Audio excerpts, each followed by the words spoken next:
Bonjour. Aujourd'hui, c'est à mon tour de vous présenter un discours et je dois dire que moi aussi, j'ai dû réfléchir pendant un moment au sujet dont je voulais parler. Je me suis dit que j'allais parler de la gastronomie et de la cuisine. Je suis passionnée de gastronomie et je voulais vous parler en particulier des bonnes manières à table. Quoi de plus agréable que de discuter de la gastronomie et de la tradition. En France, les règles concernant l'art de la table ne manquent pas. Pour ne citer qu'un exemple parmi d'autres, on peut prendre le foie gras. Selon les règles, il ne faut pas le tartiner comme du pâté de campagne. En Italie, selon les règles de bienséance, il ne faut pas couper les spaghettis. En Angleterre, les règles concernant le service du thé sont innombrables et les débats sont acérés, en particulier en ce qui concerne la question de savoir si l'on doit ou non ajouter du lait dans sa tasse de thé. Alors bien entendu, tout cela, ça peut mener à des préjugés. Moi-même, je suis persuadée que le meilleur moyen d'apprendre les coutumes et les traditions de tel ou tel pays est de s'y rendre, d'y séjourner et d'y rencontrer des personnes natives originaires de ce pays. Cependant, je sais que nous sommes en plein état d'urgence sanitaire. Pour beaucoup, nous sommes confinés. Nous sommes en pleine épidémie de coronavirus. Et finalement, certes, on ne peut pas se rencontrer, les contacts sociaux sont limités. Et j'ai décidé de me pencher sur un autre point de l'actualité, à savoir le vote de la loi de sécurité globale en France. Vendredi 20 novembre au soir, après plus de 4 heures de discussion, l'article 24 de la proposition de cette loi de sécurité globale a été adopté par l'Assemblée nationale. Aujourd'hui, mardi 24 novembre, un vote solennel devrait avoir lieu sur l'ensemble du texte présenté par La République En Marche, LRM, et son allié Agir. Le texte pourrait être examiné par le Sénat en janvier, en première lecture. Alors, qu'est-ce que c'est que la loi de sécurité globale ? J'ai décidé de m'intéresser à ce sujet parce que moi-même, je savais encore peu de choses sur la question. Donc, j'aimerais vous parler premièrement des principes généraux de cette loi et deuxièmement, évoquer les craintes concernant ce texte. Pour les principes, premier principe général, c'est une loi qui veut lutter contre l'insécurité. Dès les premières lignes, le texte mentionne le terme d'insécurité, explique qu'elle prend des formes variées. Le texte mentionne les incivilités dans les transports, les violences graves sur les personnes, les trafics, par exemple le trafic de drogue, ou encore les violences urbaines ou affrontements entre bandes. Donc cette loi veut en particulier créer ce qu'elle appelle un continuum de sécurité. Il s'agit de mieux coordonner le travail des acteurs de la sécurité et de la sûreté. Alors, que sont ces acteurs de la sécurité et de la sûreté ? Ce sont les forces de sécurité intérieure, 250 000 policiers et gendarmes nationaux. Leur objectif est de protéger les Français et le territoire. Cela va de la sécurité du quotidien jusqu'à la lutte contre la menace terroriste. C'est également 21 500 policiers municipaux. Ils travaillent dans les communes et intercommunalités pour assurer la sûreté et la tranquillité publique. Et c'est enfin 165 000 agents privés de sécurité. Ils interviennent dans des champs extrêmement divers pour assurer des missions importantes de sécurisation. Un autre deuxième principe, ou plutôt un aspect de cette loi qui porte à controverse, c'est l'article 24. Cet article interdit de diffuser l'image du visage d'un policier. Selon le ministre de l'Intérieur Gérald Darmanin, cela est justifié pour éviter une confusion au moment de l'interpellation. Donc, selon cet article, il est possible de punir d'1 an de prison et de 45 000 € d'amende la diffusion de, je cite le texte, l'image du visage ou tout autre élément d'identification d'un policier ou d'un gendarme en intervention, lorsque celle-ci a pour but manifeste qu'il soit porté atteinte à son intégrité physique ou psychique. Troisième principe, cette loi va modifier le cadre juridique des caméras mobiles dont sont équipés les policiers et les gendarmes. Elle vise notamment à justifier l'enregistrement et l'exploitation des images et vidéos prises par ces caméras. Cela serait justifié pour informer le public sur les circonstances de l'intervention.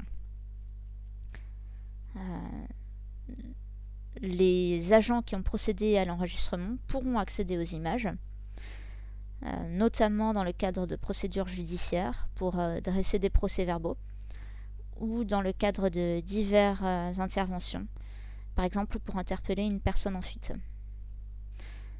Quatrième principe, le texte prévoit d'accroître considérablement les pouvoirs des polices municipales.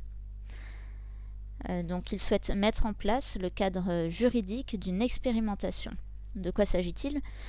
Pendant une période de 3 ans, les polices municipales de plus de 20 agents pourront exercer des compétences de police judiciaire. Donc concrètement, ces équipes pourront participer à la sécurisation de manifestations sportives, récréatives ou culturelles. Elles pourront constater davantage d'infractions comme l'ivresse publique, la vente à la sauvette, la conduite sans permis ou assurance, mais aussi les squats de halles d'immeubles, les tags ou encore l'occupation illégale d'un terrain communal. Les polices municipales pourront aussi immobiliser et mettre en fourrière un véhicule. Le texte encourage à mettre en commun les policiers municipaux au niveau intercommunal. Alors, quelles sont les craintes exactement liées à ce texte ? De manière générale, ce sont des craintes liées à des dérives de l'état de droit. Donc, pour vous redonner un peu le contexte, déjà depuis plusieurs années, et en particulier avec le mouvement des Gilets jaunes, on constate une méfiance accrue envers les forces de l'ordre et on observe de plus en plus de dénonciations de violences policières. Donc, suite à l'annonce du vote de cette loi, les manifestants, les défenseurs des droits de l'homme, les représentants de la presse ont fait une levée de boucliers. Ce samedi 21 novembre, dans toute la France, des manifestations ont eu lieu. Par exemple, sur la place du Trocadéro à Paris, où on pouvait compter 7000 manifestants. On pouvait lire sur les pancartes des slogans tels que « Loi de sécurité globale »,« Police sans contrôle, population sous contrôle »,« Police floutée, peuple en danger »,« Cacher ces violences policières que je ne saurais voir ». À Lille, on a compté environ 1000 manifestants. Et d'autres manifestations ont eu lieu à Marseille, à Montpellier, à Rennes ou encore à Saint-Étienne. Donc l'une des principales craintes liées à cette loi, c'est qu'elle constitue une menace pour la liberté d'informer. Cette liberté est inscrite dans la Constitution française. Et dans la Déclaration des droits de l'homme et du citoyen de 1789, on peut lire à l'article 11, je cite, « La libre communication des pensées et des opinions est un des droits les plus précieux de l'homme. Tout citoyen peut donc parler, écrire, imprimer librement, sauf à répondre de l'abus de cette liberté dans les cas déterminés par la loi. Donc, selon les syndicats de journalistes, la Ligue des droits de l'homme, Amnesty International et d'autres organisations comme Reporters sans frontières, cette loi revient de fait à interdire aux journalistes et aux citoyens de filmer les policiers en action et empêcherait, par exemple, de documenter les violences policières. Deuxième crainte, cette loi autoriserait une surveillance de masse, car elle autorise l'utilisation de drones pour observer la voie publique. Donc, au cours des manifestations, une étudiante en particulier s'est inquiétée de l'article 21 et a expliqué, je cite, cette étudiante, avec l'utilisation des images des caméras piétons et en limitant celles des manifestants, la police sera la seule à pouvoir informer. Troisième crainte, c'est une déclaration de Gérald Darmanin qui consiste plus ou moins à une invitation aux journalistes à se signaler auprès des autorités pour couvrir des manifestations. Déjà la semaine dernière, mardi soir, une première manifestation avait eu lieu devant l'Assemblée nationale à Paris, avec plusieurs milliers de manifestants, et des affrontements ont lieu avec les forces de l'ordre. 2 journalistes ont été interpellés, puis placés en garde à vue, dans l'exercice de leur métier.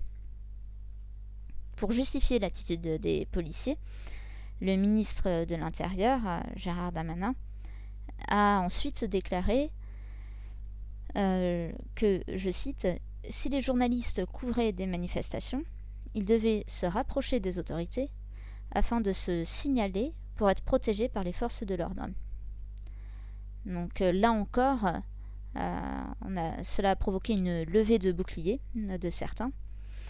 Plus tard, Gérald Darmanin a voulu se montrer rassurant sur Twitter et il a déclaré samedi qu'il n'était en aucun cas prévu d'accréditer ou d'autoriser un journaliste à couvrir une manifestation.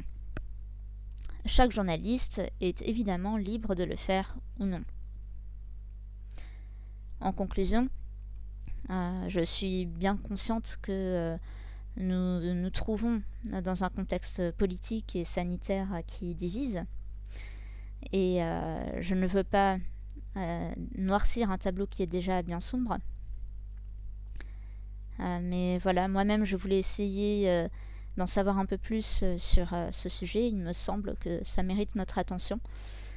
Comme je l'ai dit, ce texte devrait être examiné en première lecture en janvier au Sénat.